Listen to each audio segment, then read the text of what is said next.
ସନ୍ଧ୍ୟାବେଳେ 6:30ରେ କିଏ ଶୁଅନ୍ତି? ଇଏ ଗଧ ବାହାଘର ଯାଇକି ବୁଲିକି ଆସିକି ଶୋଇଛନ୍ତି। ଦେଖ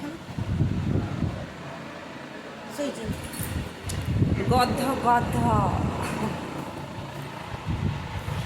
ନା ସ୍ୱାମୀଙ୍କୁ ଏମିତି କହିବା କଥା ନୁହଁ, ଗଧ ନୁହଁ, ସେ ଭଲ।